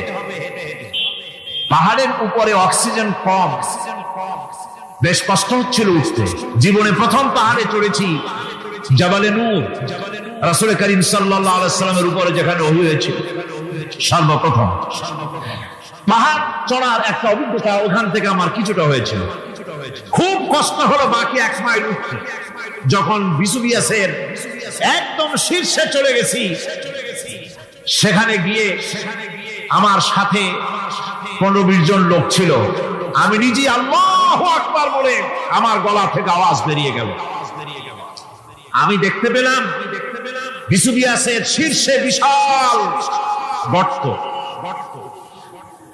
আমার মনে হয় গর্তটা এই মাঠের 1/4 হবে। এই মাঠের 1/4 হবে গর্তটা। সেই গর্তটার গভীরতা হচ্ছে 1.5 কিলোমিটার। এইখান থেকে পাথরগুলি উত্থিত হয়েছে, আগ্নেয়গিরি পাথর আগুনে গলে লাভা হয়ে এগুলি পাহাড় বেয়ে উপচে পড়েছে, চতুর্দিকে 12 মাইল ছড়িয়ে গিয়েছে। আমার মনে পড়লো ওয়াকুদুহান নাস ওয়াল হিজারা, জাহান্নামের আগুনের ইন্ধন হবে মানুষ আর পাথর। আমি সেখানে সেজদায় পড়ে গিয়ে কান্নাম আর বললাম, আল্লাহ জাহান্নামের আগুন হারাম করে দিও আমাদের জন্য। পাথর কিভাবে গললো, গলে পাথরগুলি গলে পুড়ে চতুর্দিকে পড়েছে, আর ছিটকেছে, চতুর্দিকে ছিটকে পড়েছে। সেই পাথরগুলি ছিটকে ছিটকে যেগুলি পুড়ে পড়েছে, সেগুলিকে দূরে সাদা রঙের বলে মনে হয়, কোনোটা সাদা কোনোটা কালো, মনে হয় যেন তুলার মতো হয়ে পড়ে আছে চতুর্দিকে। 1944 সনে তৃতীয়বারের মতো ভিসুভিয়াস অগ্নিগিরি যে অগ্নি উৎপাত করে, তাতে আশেপাশের 12 মাইল এলাকা এফেক্টেড হয়ে যায়। পাথরগুলি গলে এভাবে বিধ্বস্ত করে দিয়েছে। এখান থেকে এখানে জোহরের নামাজ, আসরের নামাজ আমরা পড়লাম, আল্লাহর কাছে খুব দোয়া করলাম। এখনো ধোঁয়া উঠতেছে, এখনো পাহাড়ের ফাটল দিয়ে ধোঁয়া উঠছে। একজন হাত দিয়ে আমাকে বলল যে খুব গরম লাগে ধোঁয়াগুলি। ওখানকার লোকেরা বলল যে ভেতরে এখনো আগুন আছে, তবে সুপ্ত, যে কোনো মুহূর্তে আবার তা জাগ্রত হতে পারে। আমরা সেখান থেকে নেমে এলাম। একটু কিছু দূর গিয়েই সেখানে হলো পম্পেই শহর। এই পম্পেই শহরটা হচ্ছে ঈসা আলাইহিস সালামের জন্মের 2000 বছর আগে এই শহর তৈরি হয়। ঈসা আলাইহিস সালামের জন্মের 179 বছর পর ভূমিকম্প হয়। সেই ভূমিকম্পে গোটা পম্পেই শহরটা পৃথিবীর মানুষের চোখের আড়াল হয়ে যায়, ধ্বংস হয়ে যায়, মাটির তলায় হারাম। আজ থেকে 200 বছর আগে মাটি খনন করতে গিয়ে এই শহর আবিষ্কৃত হয়। পুরা শহরটা ঘুরে তারা বের করেছে 180 হেক্টর জমিনের উপরে এই বিশাল শহর। ঘুরে ঘুরে দেখলাম, গাড়ি চলে না সেখানে, পায়ে হেঁটে দেখতে হলো। প্রশস্ত রাস্তা। আজ থেকে 4000 বছর আগের মানুষেরা রাস্তা বানাতে জানতো পাথর দিয়ে, এবং রাস্তার দুধারে তাদের ছিল ফুটপাত, পানির ব্যবস্থা, নগরায়নের সব রকমের সুযোগ সুবিধা। তারপরে সেখানে বিচারালয়, এরপরে দোকানপাট, বাজার ঘাট, সবকিছুর ব্যবস্থা রয়েছে। বিশাল বিশাল পাথরগুলি দিয়ে পিলার তৈরি করা। ভাবলাম এই পিলারগুলি, এই পাথরগুলি তারা কিভাবে ক্রেন ছাড়া এত উপরে উঠালো কি করে, আমার মাথায় আসলো না। পাথর কেটে কেটে সুন্দর সুন্দর অঙ্কন শিল্প তারা করেছে। এরপরে ঘুরতে ঘুরতে বাদশার রাজার বাড়িতে গিয়ে ঢুকলাম। সেখানে গিয়ে দেখলাম উলঙ্গ এত মূর্তি পাথরের তৈরি করা। পাথর কেটে কেটে দেওয়ালে যৌন মিলনের এমন কোন অশ্লীল ছবি নাই যা তারা সেখানে তৈরি করেন। উলঙ্গ মূর্তি আর উলঙ্গ যৌন মিলনের অসংখ্য ছবি দিয়ে এই এলাকা ভরা। তখন আমি বুঝলাম আল্লাহর গজব হওয়ার কারণটা কি, এই শহরটা মাটির নিচে হারাম হয়ে যাওয়ার কারণটা কি। আল্লাহ পাক জেনা ব্যভিচার যে দেশে বেশি হয় আল্লাহ পাক বরদাস্ত করে। দুশ্চরিত্র যে দেশের মানুষ দুশ্চরিত্র হয়ে যায়, জেনা ব্যভিচার বেশি হতে থাকে, আল্লাহ হরক করে দেন, গজব দেন। এই গজব এক এক সময় এক এক রকমের হয়ে আসে। কখনো মাটির নিচে দাবায় দেয়, কখনো মহামারী, কোন দেশে কলেরা, কোন দেশে জলোচ্ছ্বাস, কোথাও ভূমিকম্প, আর সর্বশেষ এই জেনা ব্যভিচারের জন্য আল্লাহ পাকের চূড়ান্ত এই যৌনতার অশ্লীলতার জন্য চূড়ান্ত গজব বর্তমান বিশ্বের জন্য এইডস। আল্লাহ পাক এই গজব দিয়েছে। বন্ধুগণ, আমি সেই জায়গা, আমি সেখানে যা দেখলাম, যে আল্লাহ পাক পাহাড়গুলিকে কিভাবে উড়াবেন এটা অস্বীকার করার কোনো উপায় নাই। বিশ্বাস তো করতামই, তবে হযরত ইব্রাহিম আলাইহিস সালাম যেমন বলেছিলেন, রব্বি আরিনি কাইফা তুহিল মাউত, আয় আল্লাহ তুমি মরাকে চিন্তা করবে কেমনে। আল্লাহ পাক বলেন আওয়ালাম তুমিন, তুমি বিশ্বাস করো না? ইব্রাহিম আলাইহিস সালাম বললেন বালা, অবশ্যই বিশ্বাস করি, ওয়ালাকিন লিয়াতমাইন্না কলবি, যদি চোখে দেখতাম তাহলে আমার অন্তরাত্মা খুব ঠান্ডা হতো। আল্লাহ রাব্বুল আলামিন চোখে দেখায় দিলেন জিন্দা কেমনে মুর্দা হবে, মুর্দা কেমনে জিন্দা হবে, আল্লাহ দেখায় দিলেন। পাহাড় উড়ায় দিবেন আল্লাহ রাব্বুল আলামিন।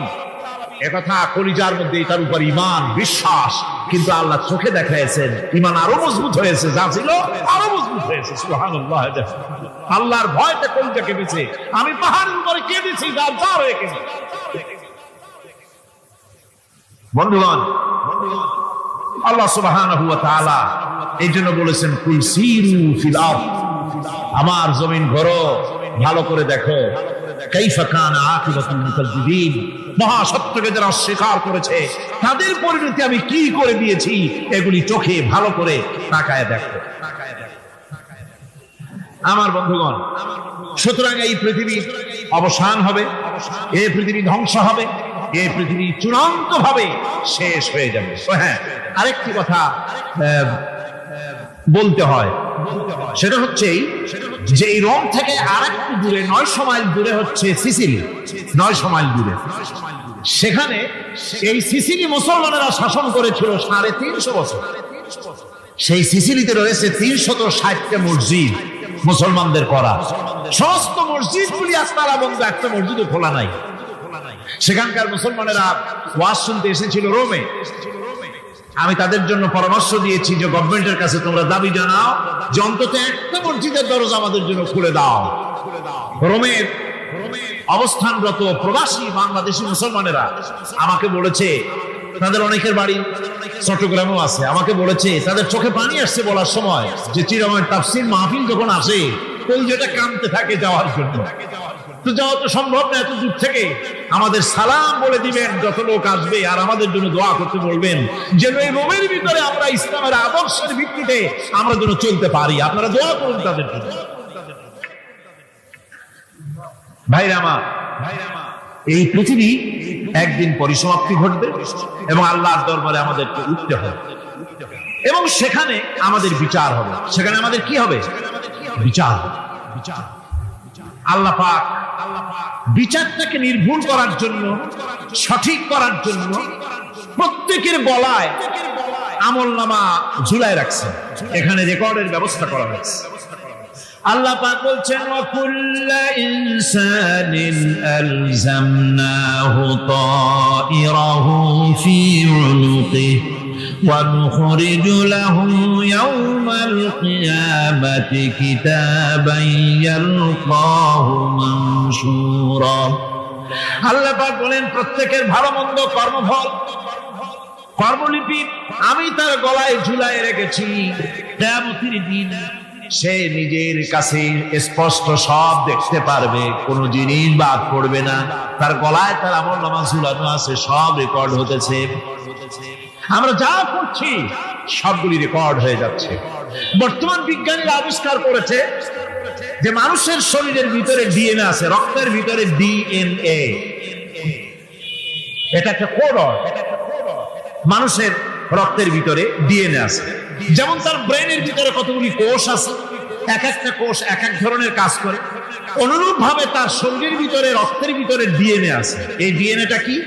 এই ডিএনএটা হচ্ছে, এই ডিএনএ একটা কম্পিউটারের মতো কাজ করতেছে। লোকটা কি করবে, কোথায় যাবে, সে ভালো হবে মন্দ হবে কি হবে, সব তার ডিএনএ এর মধ্যে রেকর্ডকৃত আছে। এটা বোঝার জন্য একটা সুন্দর দৃষ্টান্ত দেওয়া যায়। যেমন এই কাগজটাকে আপনারা মনে করুন একটা গাড়ির ব্লুপ্রিন্ট, একটা ব্লুপ্রিন্ট, একটা গাড়ির ব্লুপ্রিন্ট। এখানে লেখা আছে গাড়ি কিভাবে তৈরি হবে। এই কাগজটা নিয়ে ঘরের মধ্যে রেখে দিলেন। এখন এই কাগজটা থেকেই অটোমেটিক গাড়ির উইন্ডো তৈরি হলো, শিল তৈরি হলো, গাড়ির বডি তৈরি হলো, চেসিস তৈরি হলো, টায়ার তৈরি হলো, ইঞ্জিন তৈরি হলো, ব্যাটারি তৈরি হলো, পেট্রোল নিল, আর কোন রকমের ড্রাইভার ছাড়াই গাড়ি চলতে আরম্ভ করলো। এই কথাটা যদি মনের মাথার মধ্যে আনতে পারেন যে এটা কিভাবে হইতে পারে, এতে লেখা অনুযায়ী যেভাবে হওয়া যদি সম্ভব হয়, অনুরূপ ভাবে মানুষের রক্তের ভিতরে ডিএনএ এরা আবিষ্কার করেছে। এর ভিতরে মানুষের ভালো মন্দ, কোথায় যাবে কি করবে, সব কিছুর মধ্যে রয়েছে। কোরআনে কারীমে আল্লাহ রাব্বুল আলামিন, আমি গত বছর বলছিলাম যে বিজ্ঞানের আবিষ্কার যত বাড়বে কোরআন বোঝা মানুষের জন্য তত সহজ হবে। সুবহানাল্লাহ। কোরআন বোঝা মানুষের জন্য তত সহজ হবে। সুতরাং মানুষের গলার সাথে আল্লাহ পাক বলছেন যে একটা আমলনামা আমি ঝুলাই দিয়েছি তার গলার সাথে, সে যা করতেছে ওখানে সব লিপিবদ্ধ হচ্ছে, কম্পিউটারাইজড, কম্পিউটারের মতো এগুলি সব গ্রহণ করতেছে। এগুলি কিয়ামতের দিন তার সামনে হাজির করা হবে। কিয়ামতে যখন আমলনামা তার সামনে দিয়ে বলা হবে ইকরা কিতাবাকা কাফা বিনাফসিকাল ইয়াওমা আলাইকা হাসিবা, তাকে বলা হবে নিজের কর্মলিপি নিজেই পড়ো, আজ তুমি তোমার নিজের হিসাব নিতে যথেষ্ট। বন্ধুগণ, এই মাহফিলে যত লোক আমরা বসে আছি, আমরা আমাদের হিসাব নিতে যথেষ্ট না আরেকজন লাগবে? কোন আমরা যথেষ্ট কিনা? কথা বোঝেন নাই। আমি বলতে চেয়েছি এটা, আমরা যদি এখন চোখ বুঝে চিন্তা করি যে পিছনের জীবনে কি করেছি, মনে পড়বে নাকি পড়বে না? বলেন সবাই পড়বে কি পড়বে না? ছোটবেলায় কবে পায়ের নিচে কাঁটা ফুটেছিল, কবে কোথায় আছাড় খেয়েছিলেন, কবে কার বেল, তাল, আম, কাঁচা আম চুরি করে খেতে গিয়ে কি খেয়েছিলেন, তারা খেয়েছিলেন, তাকে এখন মনে নাই? আছে। তাহলে কি ওই তাল বেল চুরি করতে গিয়ে যে কিলটা খাইছিলেন সেটাও মনে আছে, ভালো মন্দ সব মনে আছে। তাহলে কোন হোটেলের রুমে কি করছিলেন, কোন স্কুলে কোন কলেজে কি করছিলেন, তারপরে জীবনে ছোট বড় ঘটনাগুলি চোখ বুঝতে মনে পড়বে না? এবার হিসাব করেন, মনে যদি পড়ে এবার হিসাব করেন আপনি জান্নাতি না জাহান্নামী। আপনি আপনার নিজের হিসাব নেওয়ার জন্য যথেষ্ট। তাকে হিসাব করতে বলা হবে, তোমার হিসাব, তোমার নিজের হিসাব নেওয়ার জন্য তুমি যথেষ্ট, তোমার হিসাব তুমি নিজেই করো, এটা পড়ো। আর সেই কিয়ামতের দিন কোন সাহায্যকারী মিলবে না। لن تنفعكم أرحامكم ولا أولادكم يوم القيامة لن تنفعكم কিয়ামতের দিন কোনো ফায়দা হবে না, অবশ্যই কোনো ফায়দা হবে না, কোনো উপকারে আসবে না।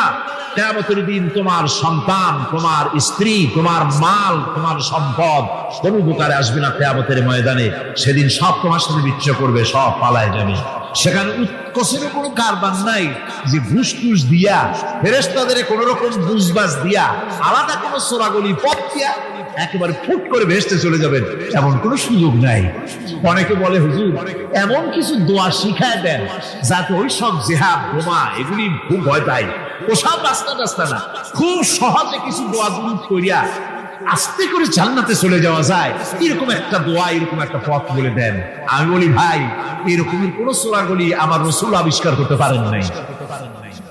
আল্লাহর পয়গম্বরের এই ধরনের পথ, কোন পথ আবিষ্কার করতে পারেন না। সেখানে কিয়ামতের দিন কাউকে উৎকোচ গ্রহণ করার কেউ নাই, উৎকোচ দেওয়া যাবে না। আর উৎকোচ দিবি নেবা কি, আপনার কাছে কিছু নাই, থাকলেও নেওয়ার কেউ নাই। এই দুনিয়ায় ফাঁকিবাজি করে বহুত কিছু করা যায়, কিন্তু কিয়ামতের মাঠে এগুলি কিছুই চলবে না। اليوم لا ينفع مال ولا بنون কিয়ামতের দিন ধন, সন্তান, সন্ততি আর সম্পদ কোনো কাজে লাগবে না। সেদিন শুধু আমল, আমল যদি ভালো হয় কাজে লাগবে, আমল খারাপ হবে সব শেষ হয়ে যাবে। আল্লাহ রাব্বুল আলামিন নবীজিকে ডেকে বলেছেন, নবী আপনি বলেন, কুল মা কুনতু বিদআম মিনার রাসূল, আপনি বলুন আমি কোন নতুন রাসূল নই, আমার আগে অনেক নবী রাসূল পৃথিবীতে এসেছেন, তারা বিদায় হয়ে গেছেন। আমি জানি না কিয়ামতের দিন আল্লাহ রাব্বুল আলামিন আমার সাথে কি ব্যবহার করবেন, আর আমি এও জানি না যে কিয়ামতের দিন আল্লাহ পাক তোমাদের সাথে কি ব্যবহার করবেন। এই আয়াত নাযিল হওয়ার পর আল্লাহর হাবিব তার মেয়েকে ডাকলেন, জামাইকে ডাকলেন, নাতিদেরকে ডাকলেন, আহলে বাইতদেরকে ডাকলেন, আর বললেন আমার মেয়ে কলিজার টুকরা ফাতেমা গো শোনো, কেবলমাত্র আয়াত নাযিল হয়ে গেল, আল্লাহ পাক আমাকে শুনাইছেন কিয়ামতের দিন আমি জানি না আমার সঙ্গে কি ব্যবহার করা হবে, আর এও জানি না যে তোমাদের সাথে কি ব্যবহার করা হবে। ও আমার কলিজার টুকরা মেয়ে ফাতেমা, কিয়ামতের দিন মুহাম্মদ সাল্লাল্লাহু আলাইহি সাল্লামের মেয়ে, এই হিসাবে তোমার নাজাতের ফয়সালা হবে না। ও আমার কলিজার টুকরা নাতি হাসান আর হোসেন, কিয়ামতের দিন মুহাম্মদ সাল্লাল্লাহু আলাইহি সাল্লামের নাতি হিসাবে ফয়সালা হবে না। ও আমার জামাই হযরতে আলী, কিয়ামতের দিন আমার জামাই হিসাবে নাজাতের ফয়সালা হবে না। আমল যদি ভালো হয় ফয়সালা ভালো হবে, জান্নাতে চলে যাবে। আমল যদি খারাপ হয় কার নাতি কার জামাই দেখা হবে না। সুবহানাল্লাহ, কঠিন কিয়ামতের মাঠ। এই পরকালের বিশ্বাস যদি কলিজার মধ্যে ঢোকে মানুষ ভালো হয়ে যাবে। সুবহানাল্লাহ, আপনাদের দৃষ্টিতে পারবে। কথার জবাব যে দিলেন না, পুলিশে কি মানুষের চরিত্র ভালো বানাইতে পারবে? পুলিশের চরিত্র ভালো বানাবে কিনা সেটাই তো কথা। মানুষের চরিত্র যাতে ভালো থাকে, মানুষের জন্য খারাপ কাম না করে সেজন্য পুলিশ, পুলিশ যাতে খারাপ কাম না করে সেজন্য আরো একটা ডিপার্টমেন্ট আছে, তারা যাতে খারাপ কাজ না করে সেজন্য আর একটা আছে। এন্টি করাপশনের আবার এন্টি করাপশন আছে, তার উপর আবার এন্টি করাপশন আছে। এন্টিটার অভাব না। সুতরাং পুলিশ দিয়া, মিডিয়া দিয়া, আর্মি দিয়া মানুষের, দেশের, জাতির চরিত্র ভালো বানানো যায় না। রাসূলুল্লাহ এ দিয়ে বানান না, এটা ইসলামের নিয়ম নয়। পুলিশ দিয়া, আর্মি দিয়া দেশের মানুষের চরিত্র ভালো বানানো যায় না। চরিত্র ভালো বানানো যায় কেবলমাত্র পরকালের ভয় দিয়া। কি কিসের ভয় দিয়া?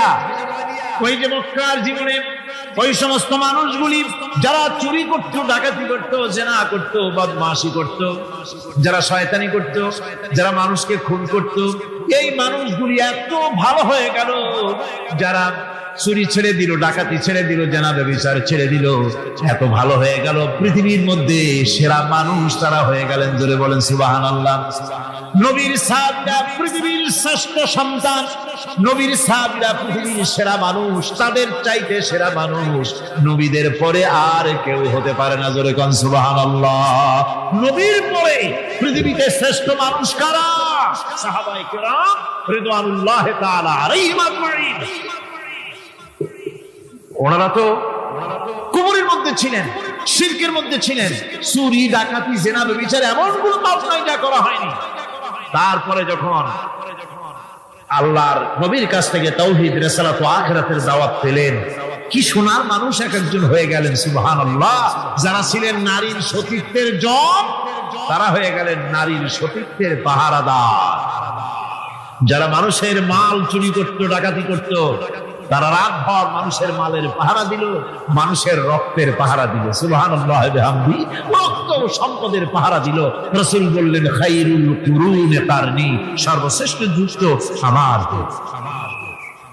বন্ধুগণ, এরপরে একটা জীবন আসবে ওই কিয়ামতের ময়দানে।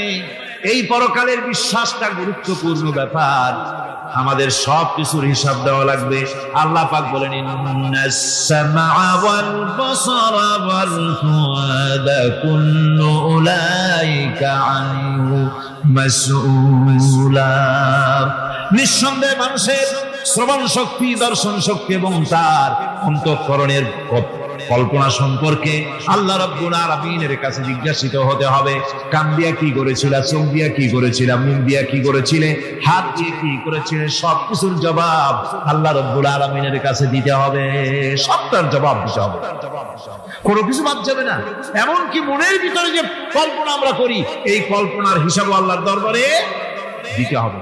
কোরআনে কারীম বলছেন ওয়া ইন তুবদু মা ফি আনফুসিকুম আও তুখফুহু ইউহাসিবকুম বিহিল্লাহ।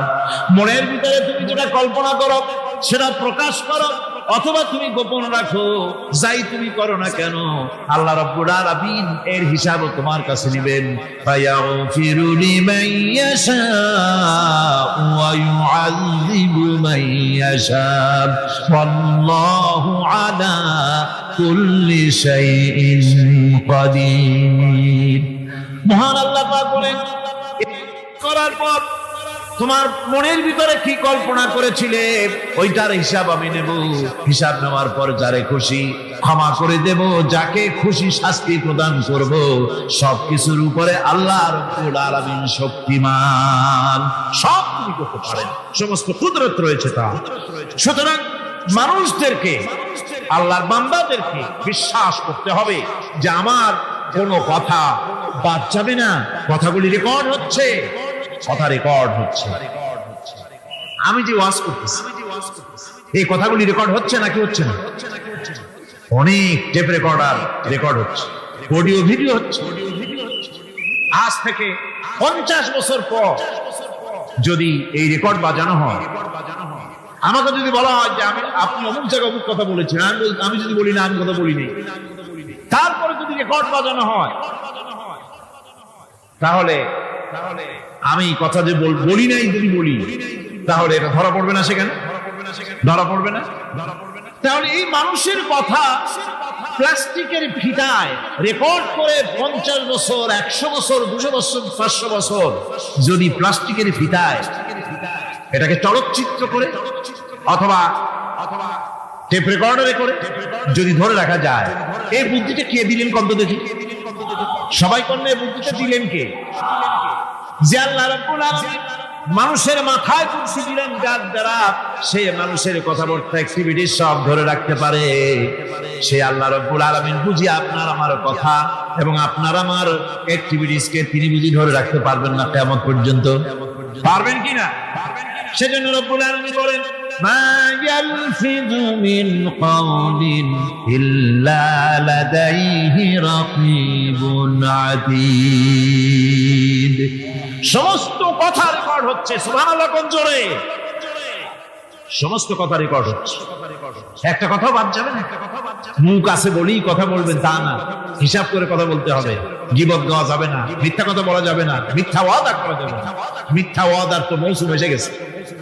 কি কোন বোঝেন কথা? হ্যাঁ, মিথ্যা ওয়াদা মৌসুম এসে গেছে। এখন মৌসুমে বাহার, মিথ্যা বলার। কত সুন্দর সুন্দর ওয়াদা, সোনা দিয়ে রাস্তা বানায় দেবে। অভুক্ত মানুষদের বলা হয় না খাই মরবেন না, কিন্তু কি খেয়ে মরবে তাও করে। আমরা যদি যাইতে পারি তাহলে মটকির মতো রসগোল্লা বানাই, গরুর গাড়ির চাকার মতো জিলাপি বানাই, খাইতে গিয়ে হা করে শীত হয়ে থাকে। কত রঙিন রঙিন কথা। মিথ্যা ওয়াদার সময় ভাইরা আমার, পরকাল যদি বিশ্বাস করে সেই ব্যক্তি কিছুটি মুখ আছে বলেই যা খুশি বলবে না, পরনিন্দা করবে না, পরচর্চা করবে না, হাত আছে বলেই যা তা লিখবে না। ঘটনা হইল একটা, লিখলো আর একটা। কলম একটা আছে বলেই যা খুশি তা লেখা যায় না, মুখ আছে বলেই যা খুশি তা বলা যায় না, চোখ আছে বলেই যা খুশি তা দেখা যায় না। গরু খাওয়া জায়েজ করা হয়েছে বলে গরুর লেজ থেকে মাথা পর্যন্ত পাইকারি দরে সব খাওয়া যায় না। গরু খাওয়া হারাম না হালাল? হালাল। পাইকারি দরে লেজ থেকে মাথা পর্যন্ত সব খাওয়া হালাল না। ওর মধ্যে আল্লাহ কিছু হারাম রেখে দিয়েছে, সেগুলোকে বাইসে খাইতে হবে। আল্লাহ দেখতে চান পাইকারি দরে জমের খাওয়া খাও না আমার হারাম গুলি বাদ দিয়ে খাও, নিষেধ করা গুলি বাদ দিয়ে খাও। মুখ আছে বলেই যা খুশি তা বলা যাবে না, কান আছে বলেই যা খুশি তা শোনা যাবে না, চোখ আছে বলেই যা খুশি তা দেখা যাবে না, হাত পা আছে বলেই যা খুশি তা করা যাবে না। সবটার পেছনে আল্লাহ রাব্বুল আলামিনকে ভয় করা লাগবে। মহান আল্লাহ রাব্বুল আলামিন বলে বান্দারে, তোমার সমস্ত কার্যাবলী এমনকি তোমার চাহনিটা পর্যন্ত কার দিকে কি নিয়তে তাকাইছো কেউ জানে না, আমি আল্লাহ রাব্বুল আলামিন জানি। وَيَعْلَمُ خَائِنَةَ الْأَعْيُنِ وَمَا تُخْفِي الصُّدُورُ। তোমার অন্তঃকরণ কি জিনিস গোপন করে আর তোমার চক্ষু কি লুকোচুরি খেলে আমি টের পাই। সুবহানাল্লাহ বিহামদিহি। চশমার ফাঁক দিয়া কি দেখো, কারে দেখো, কি নজরে দেখো, সানগ্লাস পরিয়া কেউ পায় না, আমি ঠিক। সুবহানাল্লাহ, জোরে কান সুবহানাল্লাহ। সুতরাং চোখের নজরের হিসাব হবে, হাতের কাজের হিসাব হবে, পায়ের চলার হিসাব হবে, আপনার বলার হিসাব হবে, মুখে যা বলেছেন, যা করেছেন, হাত পাও দিয়ে যা করেছেন, সবকিছুর হিসাব হবে কিয়ামতের দিন। আল্লাহর দরবারে সবকিছু উপস্থিত হবে, কোন জিনিস বাদ পড়বে না। فَمَن يَعْمَلْ مِثْقَالَ ذَرَّةٍ خَيْرًا يَرَهُ وَمَن يَعْمَلْ مِثْقَالَ ذَرَّةٍ شَرًّا يَرَهُ। ছোট্ট একটা ভালো কাজ যদি করো তাও হাজির করা হবে সামান্যতম ভালো কাজও তোমার বাদ পড়বে না, আর ক্ষুদ্রতম কোন খারাপ কাজ করলে তাও উপস্থিত করা হবে সব তোমার সামনে, কোন জিনিস বাদ পড়বে না, সব দেখতে পাবে কিয়ামতের দিন। ভালো কাজটাও আর খারাপ কাজটাও আল্লাহর কাছে সেদিন আল্লাহ পাক মানুষের সামনে উপস্থিত করে দিবেন। আল্লাহ পাক বলছেন সেদিন এই জমিন তার ভিতরে যা লুকায়িত ছিল জমিন সব বের করে দেবে। কান্নাহুম জারাদুন মুনতাশির। টিড্ডি ফড়িংগুলি পোকাগুলি মাটির থেকে যেমন বেরোয় এ মাটির ভিতরে যা আছে কিয়ামতের দিন সব মাটি বের করে দেবে। ইযা যুলজিলাতিল আরদু জিলজালাহা ওয়া আখরাজাতিল আরদু আসকালাহা ওয়া ক্বালাল ইনসানু মা লাহা।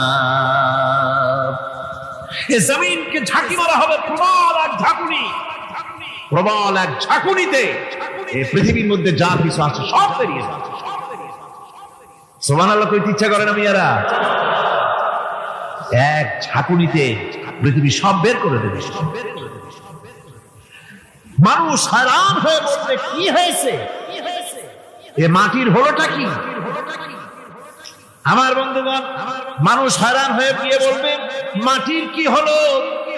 আল্লাহ রাব্বুল আলামিন বলেন ইয়াউমাইযিন তুহাদ্দিসু আখবারাহা বিআন্না রাব্বাকা আওহালাহা। জমিনের উপরে যা ঘটেছে জমিন তা সব বের করে দেবে, সব প্রকাশ করে দেবে। আর এটা এই জন্য হবে যেহেতু তার রবের হুকুম হয়েছে, তার রব হুকুম করেছে বের করে দে। জমিনের ভিতরে আছে যা সব হারিয়ে যাবে, আকাশ ভেঙে পড়বে, পাহাড় উড়ে যাবে, জমিনের ভিতরে যা আছে সব উপরে চলে আসবে, পৃথিবীতে সব শেষ, কিচ্ছু নাই, আকাশ নাই, পাহাড় নাই, সমুদ্র নাই, সব একাকার, চন্দ্র নাই, সূর্য নাই, তারকা নাই, গ্যালাক্সি নাই, মহাশূন্য নাই, সব শেষ। আল্লাহ রাব্বুল আলামিন সমস্ত ফেরেশতাদেরকে শেষ করে দিবেন, সকলের মওত হয়ে যাবে, কেউ আর থাকবে না। এমনকি হযরতে আজরাইল মালাকুল মউত তিনিও থাকবেন না, সব আল্লাহ রাব্বুল আলামিন মৃত্যু করে দিবেন। এরপরে আল্লাহ রাব্বুল আলামিন একা তিনি বলবেন ইয়া দুনিয়া, ইয়া দুনিয়া আইনা আনহারুকি, এ পৃথিবী তোর সেই সমুদ্রগুলো কোথায়, নদীগুলি কোথায়? ইয়া দুনিয়া আইনা আশজারুকি, হে দুনিয়া তোমার গাছগুলি কোথায়? এত বন বনানি, এত গাছ ছিল। ইয়া দুনিয়া আইনা জিবালুকি, হে পৃথিবী তোর জমিনে যত পাহাড় ছিল পাহাড়গুলি কই? যত স্বৈরাচার ছিল জমিনের উপরে, যারা স্বৈরাচারী মনোবৃত্তি নিয়ে মানুষ ধ্বংস করেছে, দেশ ধ্বংস করেছে, মায়ের বুক খালি করেছে, ওই স্বৈরাচার গুলি কই? কোনো জবাব নাই। আল্লাহ পাক এর পরে বলবেন লিমানিল মুলকুল ইয়াউম, কার রাজত্ব? আজকে রাজত্বটা কার? আল্লাহ তিনবার আওয়াজ দিবেন, আজকে রাজত্ব কার? আল্লাহ পাক যখন তিনবার করে ডাক দিবেন, কোনো জবাব নাই, কোনো জবাব নাই। কে জবাব দেবে? আল্লাহ রাব্বুল আলামিনের সামনে কার ক্ষমতা আছে কথা বলার? কেউ তো নাই, সব শেষ।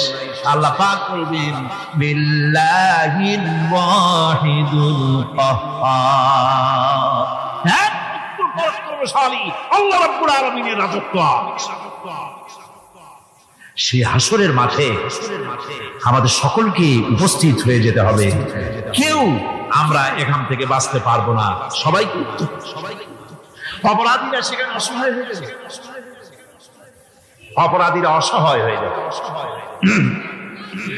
আল্লাহ পাক বলেন ফাইযা জাআতিস সাখাতু ইয়াওমা ইয়াফিরুল মার'উ মিন আখিহি ওয়া উম্মিহি ওয়া আবিহি ওয়া সাহিবাতিহি ওয়া বানিহি।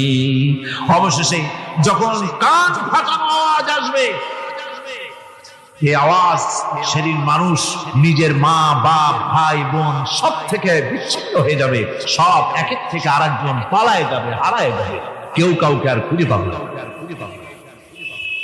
সেদিন ওই কিয়ামতের মাঠে বিভীষিকাময় দৃশ্য, মানুষ হয়রান হয়ে যাবে।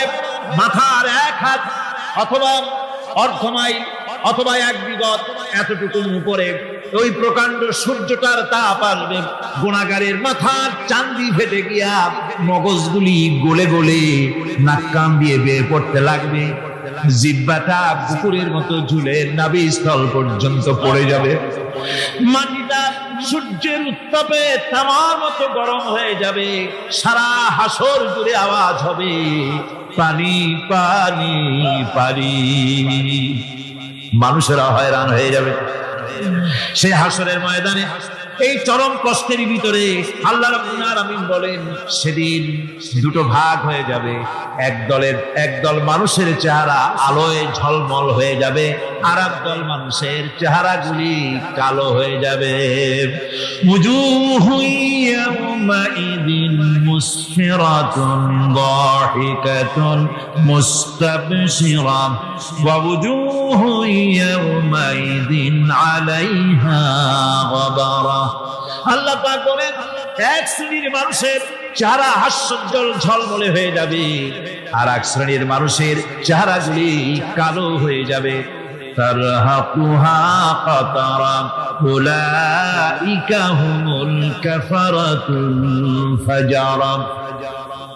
হাস্যোজ্জ্বল, স্বচ্ছন্দপূর্ণ, সুন্দর, উজ্জ্বল, ঝলমলে চেহারা হবে ঈমান আনার কারণে, পরকালকে বিশ্বাস করার কারণে, আল্লাহ এবং রাসূলের কথা অনুযায়ী জীবন যাপনের কারণে চেহারাটা উজ্জ্বল হয়ে যাবে। আর আল্লাহর নাফরমানি, রাসূলের নাফরমানি, পরকালকে অস্বীকার করার কারণে কাফেরগুলির চেহারা, মুনাফিকগুলির চেহারা কালো হয়ে যাবে। তাদেরকে আলাদা করে দেওয়া হবে।